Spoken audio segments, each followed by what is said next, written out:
सो hey guys, आज हम professionalism के लास्ट स्टैंडर्ड के बारे में पढ़ेंगे जो है मिसकंडक्ट कि मिसकंडक्ट कब वायलेट होता है। So member and candidates must not engage in any professional conduct involving dishonesty fraud और any act that reflect adversely on the professional reputation. So ये क्या है, लाइक कोई भी मेंबर या कोई भी इंसान जो जिसका जो प्रोफेशन है, लाइक एक लॉयर है, लॉयर को अपने काम बहुत ही प्रॉपरली, बहुत ही ड्यू डिलिजेंस के साथ करना चाहिए, बट वो उस हिसाब से नहीं कर रहा। लाइक अपने काम के प्रति वो इतना हॉनेस्टली नहीं है। वो अगर काम करने जाता है तो वो सुबह ड्रिंक करके जा रहा है। अगर एक हम डॉक्टर की बात करें, वो अपने पेशेंट्स को देख रहा है तो वो ड्रिंक करके देख रहा है। या फिर कोई एक इन्वेस्टर है, वो इन्वेस्टमेंट कर रहा है, लाइक क्लाइंट्स के पैसों को इन्वेस्ट कर रहा है, बट इन्वेस्ट कब कर रहा है, जब उसने ड्रिंक की हुई है।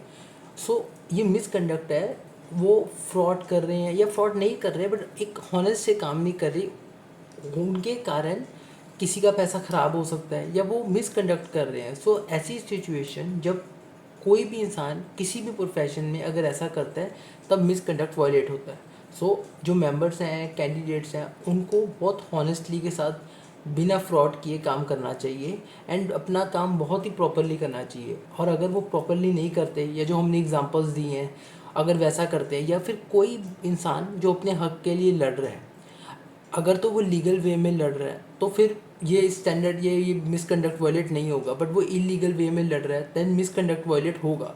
फॉर एग्जांपल, किसी को अपनी सैलरी बढ़ानी है एंड उसकी सैलरी नहीं बढ़ रही, या उसको कंपनी में कोई इश्यूज फेस कर रहे हैं जिसके कारण वो अपनी राइट मांग रहा है कि उसकी सैलरी थोड़ी बढ़े। तो अगर वो कुछ कर रहा है जिसके कारण कंपनी को लाइक फोर्स कर रहा है, या कुछ रूल्स एंड रेगुलेशंस कंपनी की गलत हैं जिसके कारण उसे कोई प्रॉब्लम फेस हो रही है, उसके कारण वो लड़ रहा है, तो उसे लीगल वे में लड़ना चाहिए। बट अगर वो इलीगल वे में लड़ रहा है, लाइक कंपनी को नुकसान पहुंचा रहा है या कुछ कर रहा है, देन मिसकंडक्ट वायलेट होता है। So recommendations for firms: first, develop and adopt a code of ethics. तो हमने जैसे पहले पढ़ा था कि कोड ऑफ एथिक्स, प्रोफेशन में कोड ऑफ एथिक्स होना चाहिए, क्योंकि अगर प्रोफेशन में कोड ऑफ एथिक्स होगा, सो जो भी इंसान होगा उसको अपने प्रोफेशन में मिनिमम लेवल ऑफ एक्सपेक्टेशंस सर्व करने पड़ेंगे। सो कोड ऑफ एथिक्स ज़रूरी होता है, क्योंकि अगर कोड ऑफ एथिक्स होगा, सो कोई भी जो इंसान होगा वो एक्टिविटी डिसऑनेस्टली से करेगा ही नहीं। वो सब नॉर्मली उनको करना, थोड़ा बहुत तो सही तरीके से करना ही पड़ेगा। सो कोड ऑफ एथिक्स होना चाहिए। Second, give employees a list of potential violation and sanctions. इसका ये मतलब है, कोई भी जो एम्प्लॉय आपकी कंपनी में आ रहा है, आप उसे अभी से ही अपने सारा दिखा दो कि अगर आपने ये वायलेट किया, लाइक अगर आप अपनी राइट्स के लिए लड़ रहे हो एंड आपने कंपनी को इलीगल तरीके से लड़ रहे हो, तो आपको ये पनिशमेंट होगी, आपको ये पेनल्टी पे करनी पड़ेगी। अगर आप ड्रिंक करके आ रहे हो अपना काम करने, तो आपको ये पेनल्टी पे करनी पड़ेगी। तो आप उनको पहले ही बता दो, ताकि वो ऐसा इशू कोई क्रिएट करे ही ना।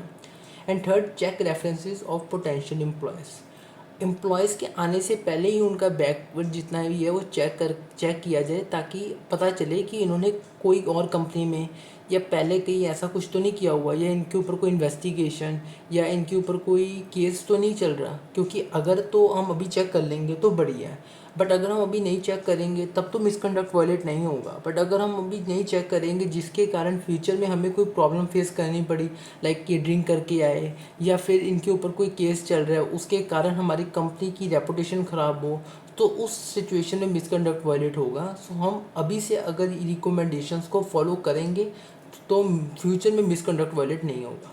सो प्रोफेशनलिज्म का फोर्थ स्टैंडर्ड मिसकंडक्ट में सिर्फ इतना ही है। So see you guys in next class.